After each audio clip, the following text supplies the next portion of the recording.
live. Now it says live, just as I'm saying that. So that was the longest that spinning wheel has ever taken to actually do what it's supposed to do. And it was just like, whoa! It is still a couple of seconds till 11. We're not starting yet. But anyway, hi everybody. And welcome to the latest episode of Trans Talks. I am excited to have another amazing trans person to talk to. My guest is, they run the blog and the Twitter and Instagram accounts of diversity and horror. Please welcome Morgan Payne. Hi. Glad to be How are on you? the show. I'm doing great. How are you? I'm doing well. That's good. And so the first thing I ask is for you to introduce yourself a little bit more. I specifically ask, what words do you use to describe yourself? And that isn't limited to identity. That can be nerd. But anything you would like to tell people about yourself, while or other than answering that question, this is your time to do that. Okay. Well, I'm Morgan. Let's see. I'm biracial. I'm a huge nerd. I'm a spoonie, and I am queer. I use non-binary to describe my gender, but if you ask me to describe it overall, I like to use queer just because it's sexuality and gender and just queerness. Yeah. And what are your pronouns? I use they, them pronouns. Awesome. So would you like to tell people a little bit more about the purpose and what you do at Diversity Horror? Well, the reason I started it is because I'm a huge horror fan, but horror is very, very white and very, very male. And I was looking for more people of color and more women and more queer authors and authors with disabilities, basically people who were like me. Yeah. And I wanted to find that representation in horror fiction. So I started compiling a list. This was about 10 years ago, just for myself, so I could find more diverse horror and recommend it to friends. And then I realized, hey, this might be something other people are interested in. So the purpose of diverse horror is to basically recommend horror by, for, and about people of color, Indigenous people, LGBTQ plus people, and people with disabilities. So I also review horror fiction because it's not enough that it exists. It has to be good. Yeah. Because we shouldn't have to settle for bottom of the barrel horror. We should have good horror as well. So I also review them, and I have a huge list that now has over 600 books on it. And I also try to promote authors that I think are really good. So that's the purpose of Diversity Horror. And you can also follow me on Twitter if you want to hear me rant about social justice and just be nerdy and talk about my everyday life and horror. And those links are in the comments of this video, everybody. Yeah, so check them out. I worked really hard on the blog. Do it. Is there anything that really surprised you? Any titles that kind of came out of left field that maybe you didn't expect to be whether good, or that you didn't expect to be to really check those diverse horror boxes? Just a question that came to me. I'm thinking. Honestly, I've discovered most of them are pretty good. Now I'm more surprised if they're bad. So I actually spent a year and I didn't read any books by straight white male authors. And I realized when I stopped doing that, the books I was reading were almost consistently good. And they weren't like sexist and gross. And I wasn't like, wow, this is problematic. Like there were a few problematic things because, you know, even minority people were not perfect. Mhm. But for the most part, there wasn't a bunch of problematic stuff. They were really good. The women were well written. Like the voices sounded authentic. So I was like, wow, these are almost consistently across the board good. And then when I went back to reading like fiction by white men, I was like, wow, these are not that great. They are really bad at writing authentic women and minority voices. Why do we like worship white men? They're not that great. Yeah.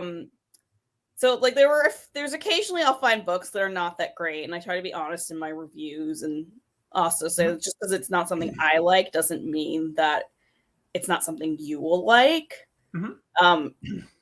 For instance, there's this one book, F5, that I absolutely I did not like it. I sent it to a friend. She didn't like it either. We both felt really bad because it was trans horror.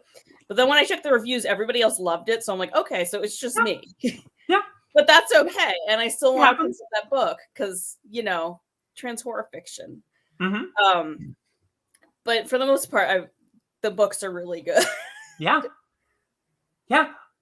You know, I didn't plan on bringing this up, but I actually just finally got to and read a book that you recommended a year ago at a panel I ran.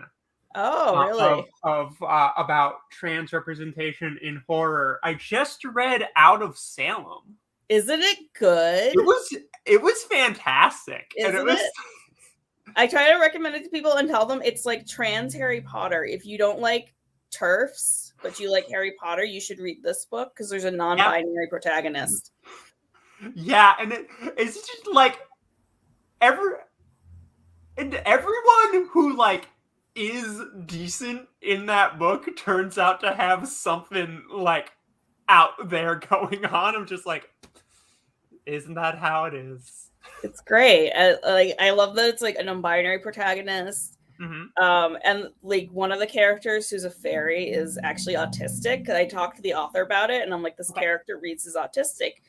Did you mean to write them as autistic? And he's like, you know, I think I did because he's like, I'm actually autistic and I based it on myself. So he's like, that's probably correct. So I was like, oh, that's cool too. That we get to like have an autistic character who's the hero, and a lesbian character, and a trans werewolf. Which, by the way, trans werewolves are a thing. I've read a few books with trans werewolves, so that's apparently a thing. But yeah, I love Out of Salem so much. That's the real queer and trans agenda. It's to turn you into a werewolf. Definitely. Just like gay, like vampires are the gay community, werewolves are the trans community. Oh yeah. Definitely. Yep. So are there any other recent instances of good trans representation in horror that people should check out? Yeah, totally. There's one book that I'm about to post the review for. It's called Transmuted. Trying to remember the author. Eve Harms is the author. That one is a trans horror. Yep. I love that book so much. It's about a trans woman who she raised a bunch of money to transition and ends up having to give it to her father because he is sick with cancer. So now she can't transition, and she like feels really bad for all the people who helped her Kickstarter. Well, not Kickstarter, but like GoFundMe. Yeah. And she finds an ad online, a sketchy ad that says that you can like transition for free. And so of course she's like, oh, okay. And I'm like, no, this is a bad idea. I know. So at first she transitions and she's like gorgeous, but then her body starts changing. And it starts turning into like basically this eldritch abomination. And so it's about trans body horror and dysphoria, and kind of interpreting dysphoria as a form of body horror, which I thought was like a really interesting take. And I also liked it because it kind of promoted body neutrality as opposed to body positivity, which I think can be really toxic and harmful. Mhm. It's body neutrality means like you don't have to accept that your body is perfect, but you should accept that like you're still worthy of like respect, even if your body isn't perfect. Yeah. And you don't have to love everything about yourself, but you should still like realize it's just because you have flaws that doesn't make you bad.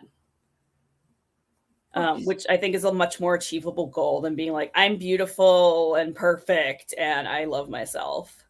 Because not all of us can do that, especially when we have dysphoria. Yeah. So I really like that book. Trying to think, there's another one. Oh, Queen of Teeth. That's a really good one. I know. It's on the list. This is on the list. That's a good one. Also by a trans author. Also body horror. That one's about vagina dentata. So that's a fun like sci-fi, like surreal sort of horror. She's written a bunch of stuff, so definitely check out her work. What's the author's name? Oh, I'm so bad with names. It is Haley Piper. Okay. I actually don't know that name. Oh, really? She's written a bunch of stuff. Okay. She's good. written, I'm always looking for names. Yeah, she's written like The Worm and His Kings, which has like a trans lesbian protagonist. She's written a few different things. They're all really good. She's a great author. Awesome. Huh. So, you mentioned dysphoria a little bit. Changing gears, this is my favorite question to ask people because I really like the other end of that spectrum. You know, that doesn't get talked about enough. What gives you gender euphoria? What gives me gender euphoria is when people use my pronouns correctly. Just like, that's how I knew I was non-binary, because for a long time, I'm like, I don't feel like I'm cis, but I don't know if I'm trans. And I went to this convention, BlurredCon, which is an awesome convention if you're Black and you're in the nerd fandom. And one of my friends said, hey, why don't you just try out they, them pronouns for the weekend and see how they feel? Because I was like, I think I might be non-binary, but I'm not sure. And oh my God, the gender euphoria when people use they, them pronouns. I was like, this is amazing. And I'm like, okay, damn, I really am non-binary. And so just like being able to say that, it was so liberating because I'm like, now I feel like I actually know what I am. And like now so much in my past makes sense of like, you know, why I would have panic attacks as a little kid when they divide us into boys and girls and like I'd have a meltdown. And I'm like, that makes sense now because I didn't go in either group. And like, that was stressful for me. And so now just being able to, I guess, have a label for it. Not that everyone needs a label. Some people don't need it. But for me, I find it helpful just to be able to like identify who I am. So that gives me gender euphoria, and just having people use they, them pronouns. Because I get misgendered constantly because I'm femme. So people just assume I'm female, which I hate. And it's like so much cringe. But getting those pronouns correct is big euphoria. Yeah. And this next question, I asked my favorite question to ask. This has been people on this show's favorite question to answer. Okay. What cis nonsense are you sick of? Okay, the cis nonsense, gender binary. I've had people that are like, well, if you're not a woman, you're not a man. So what are you? I'm like, I'm non-binary. How hard is that? Not everything goes into like male or female. The other big nonsense that bothers me the most is when people try to use biology to back up their transphobia. I was a bio major at Mount Holyoke, which is a very difficult school for sciences. So like hardcore bio major. I've worked in medicine for over 10 years. Biology backs up the existence of people outside the binary. It doesn't negate their existence. People who say that have not finished like 4th grade bio. Yep. And like have no understanding about like how biology works. And of course, they're assuming sex and gender are the same thing. Yep. Gender is a social construct, so it has nothing to do with biology. But even sex, which is a biological construct, that is not binary either. Yep. And like, for example, when I was talking about how periods are not gender specific because non-binary people and trans men can get periods, we get like some woman who's like, men can't have periods. And I'm like, well, first of all, yes, trans men can.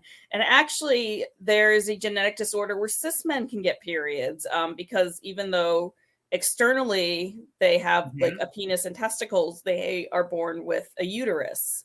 And in some cases, that uterus can actually shed its endometrium lining, and then they have to get surgery to fix it. But I'm like, they can. And it's also been shown that all cis men go through hormone fluctuations, very similar. Oh, yeah. Period. Yeah. So, yeah, that's just some cis nonsense. Stop abusing my favorite, like, science to back up your transphobia because you are wrong and I know more than you. Yeah. Yeah, I've had to explain to like, it's like, you realize everyone's hormones fluctuate, right? They're like, what? These are also the people that like don't understand that women don't pee out of their vaginas. Women with vaginas, of course, because not all women have vaginas, but they think that like pee comes out the vagina. So I'm like, you have no basic understanding of biology. And it's funny because I work at a hospital and I actually teach trans issues to people at the hospital and promote like trans awareness. So I'm like, even people in the medical field recognize that trans people are a thing that exists. So like medicine recognizes it, biology, sociology, like all the psychology. So if you cannot use science to say that trans people don't exist. You just accept that you're a bigot and you just don't like trans people and just say that, okay? Just be honest about it. Yep. I feel like I'd even respect them more if they just admitted they're like, well, I just don't like trans people, as opposed to being like, well, science. I'm like, no. Yeah. So, that's my cis nonsense that I'm sick of. Yep. It's a good one. It's a big one. It's so cringe because I love biology and I'm like, stop abusing it. Biology doesn't like have prejudice, okay? It doesn't hate any group of people. You cannot use it to like discriminate. It just is, and it's a neutral thing. Yeah. So, how would you feel about moving on to the fun questions? I hope this has all been fun. Oh, it's all been fun. Yeah, definitely. Hit me. But yeah. Well, I ask this question every week. What is your comfort food, comfort music, comfort movie? I assume it'll be a horror movie. Oh yeah. So comfort food would be raisin toast with cinnamon and sugar and butter on it. My mom used to make it for me when I was little. And I also have a comfort drink with this, which is hot chocolate. So if I'm having a really bad day, that's what I have. What was the comfort music? Yeah. Oh, that's a good one. I think Jack Off Jill, which is a band I used to listen to in high school. That it's a goth rock band that nobody's heard of. But, I was like, I don't know this. Yeah. Twice you've made that doesn't happen very often. Yeah, Jack Off Jill is great if you like goth music. Comfort movie. Well, I do have a few like Disney and Pixar movies that I watch when I'm really depressed. I think that my favorite comfort movie is probably The Thing, which, yes, is a horror movie. Do people question if The Thing is a horror movie? Because, like, I've heard like Jaws or Yeah, some people question if Jaws. I'm like, Jaws is a horror movie. Like, it causes, it's horrifying. It causes terror. It's a horror movie. Yeah, but yes, The Thing. Because I love those special effects. They're, I don't know, just going back to my old friend The Thing and seeing it again, and it makes me feel better. I don't know if you read the new Stephen Graham Jones. Oh, My Heart is a Chainsaw? Not yet. It's on my to-be-read list. Okay. So not a spoiler, but there's a part of that where she like explains how Jaws is actually a slasher, and I'm just like, it's not wrong. I can see that. Yeah. Oh, that's just the shark is the slasher instead of human. Yeah. That makes sense, actually. Right? I love Stephen Graham Jones so much. Yeah. His books are great. Yeah. You know, not trans related, but for people who might be into his stuff, and I'm sure there are authors who are trans and indigenous. Are there any indigenous authors that you recommend for people who might be, you know, who have gotten into Stephen Graham Jones and other authors? That just came to me.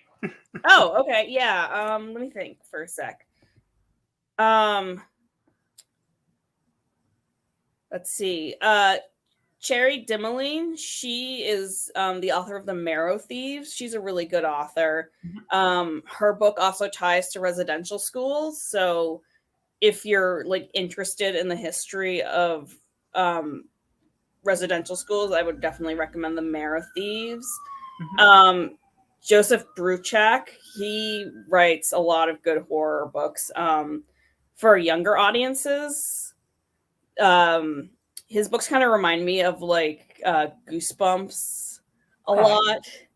And there's one skeleton man that he wrote that's actually legitimately scary. It reminds me a lot of Coraline because the parents disappear. And even though it's a kid's book, it's really scary. I remember reading it and I was like, oh my God, this is horrifying. And the author of Goosebumps also said that it kept him up all night after he read it. So quite the endorsement there. I'm gonna butcher this name, but Waubgeshig Rice. It's spelled Waubgeshig, last name Rice. She wrote Moon on Crusted Snow, which is apocalypse fiction about a residential community and how they like basically survive the apocalypse without like any electricity or anything. So they kind of go back to like their old ways and they come together as a community. Whereas like the outside world is basically destroying itself because everybody's competing for resources. They're used to sharing their resources. So that's how they actually are able to survive this apocalypse, is remembering like the ways of their grandparents and stuff. And they're also used to like the power going out randomly. So they're used to like functioning without electricity. So they do very well. And that's actually a really common theme in Native fiction is apocalypses, because in a way, Indigenous people have already gone through the apocalypse. Like their entire way of life was destroyed. Like everything they knew and loved was destroyed. And they're kind of living in like a post-apocalyptic world right now after colonizers came and just like destroyed everything. So apocalypse fiction is actually really common. There's even a movie called Blood Quantum, which is about a zombie apocalypse. Yep, seen that one. Yeah, that one's good. And I actually talk about this a little bit in one of my reviews and for The Marrow Thieves, how apocalypse fiction is really popular. So yeah, those are some authors I would definitely check out that are really good. But I have a full list of native authors on my website, and honestly, they're all good. I don't have time to like list all of them, but they are all really good, and I would recommend all of them. Yeah, great. So, I have my usual fun rapid fire questions, but I've given them a horror theme for this. Awesome. What monster would you, if it were unavoidable, would you most want to be turned into? Okay. Modern or classic? It's up Either to you. one. Give me Okay. something. I want to say Candyman because he's my favorite, but I don't know if I'd want to go through all that trauma. So I would say probably I want to be the Wolfman. What was that? I want to be the Wolfman. Nice. Just like once a month, I can rip people's faces off. Mm-hmm. And again, like there's a whole connection with trans werewolves and all that. Yeah. So yeah, definitely. I should have guessed it would be a werewolf. Yep. It is. It's like, oh, you're trans? Do you identify with werewolves or mer people? Exactly. There's werewolves, so there's mer people, and there's also some fairies. Yeah. But I'm definitely a werewolf. There's someone who is like a satyr or. Yeah, there's the occasional like, but I'm not like the fairy type. I'm more like the trash goblin. So I would definitely say werewolf. Yeah. Speaking of trans werewolves, there's another Indigenous writer I forgot to mention, Shane Hawk. He wrote Anoka, which is the Halloween capital of the world. And it's a collection of short stories, and one of them is about a trans werewolf. Nice. And they are non-binary, and I loved it. And I'm like, I want to be them. Nice. I'm into it. Yeah, and just turn into a wolf and hunt and eat people who piss me off. And just like eat turfs. Mm-hmm. Yeah. Here's one that came to me. Okay. What horror movie should fuck off? like it's like just like that you just don't like it. It's kind of like you run diversity in horror. What like horror movie is like really bad in that? And it could be a popular one. Like what like Jeepers Creepers needs to fuck off because the director is a pedophile.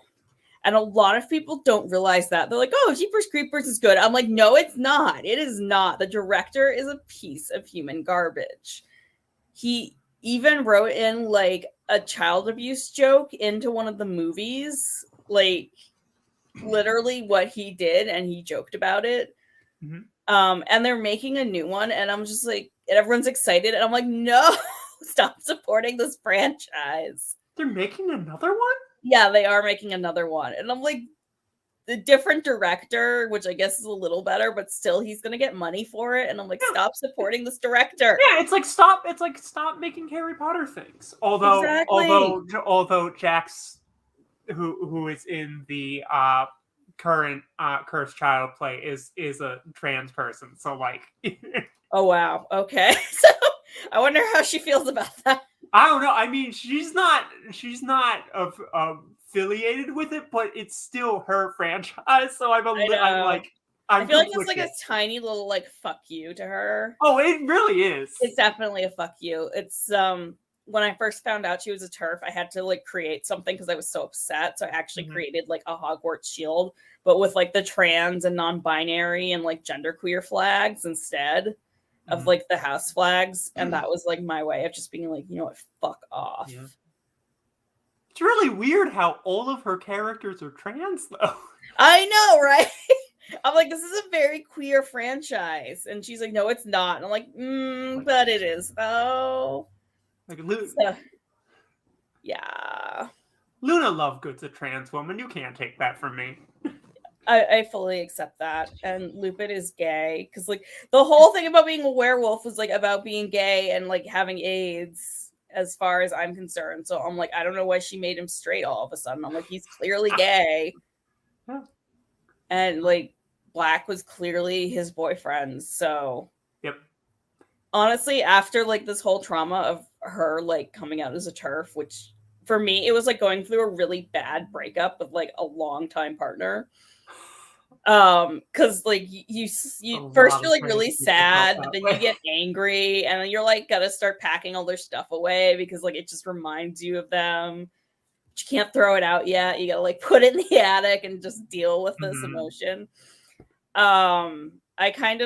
I went to like fanfic as my comfort, and I was reading a bunch of Harry Potter fanfic. I'm like, this is actually better than the books. I don't know why I love the books so much.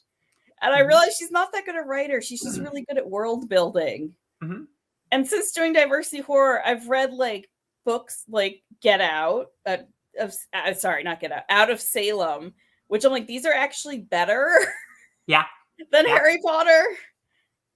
And I was just like so in love with the world, I didn't realize it. And now that like I've had that a whole breakup experience, I'm just like, it's not as good. I'm sorry, that had like nothing to do with your original question. No, that's fine. I'm here for it. And final fun question, leaving horror, I guess. What's your favorite animal? My favorite animal? It would be a three-way tie between a corgi, an octopus, and an owl. I'm not gonna lie, like that sounds like a great amalgamation for a horror monster. It would be really cute, honestly. A corgi, octopus, like owl. It would be like so happy, and that's how it draws you in. That's how exactly. I'd be like, "I love you," and it would like kill you by mistake, and it would feel really bad about it. But then it would just be like, "I love you," and that's like the sound it makes. Exactly, and it would like hug you with its tentacles, but then they would like squeeze you to death by mistake, and it would be kind of sad. You're like, "Oh, poor monster, you're so adorable, but you kill everything." Oh. So final question I ask on this show is, who are some trans folks you think are killing it right now, doing great work? My friends, Persephone Jade, like a few years ago, she was like in a bad spot and had like 50 Twitter followers, and now she has something like 30,000. And she's like a minor internet celebrity, and she runs a Twitch channel, and she's been doing voice acting, and she's just been doing great. So she goes by Persephoroth on Twitter, and you should definitely check her out because she is just killing it, and I'm so proud of her. And she's doing so well, and just like involved in all of these projects. And also, she's gorgeous, which like, you know, doesn't have to do with anything, but I just think she's like completely gorgeous.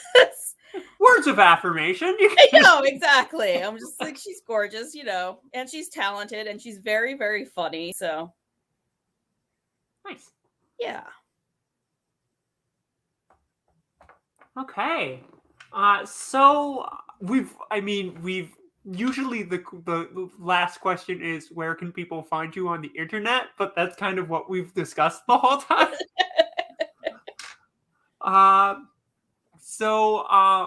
Morgan, thank you so much for talking to me today. This was fantastic. Yeah, I had a lot of fun. Thank you for having me. Yeah, you're very welcome. And thank you, everybody, for watching. We will be back next week with another one-on-one conversation with one of our trans faves. But until then, take care of yourselves, and goodbye.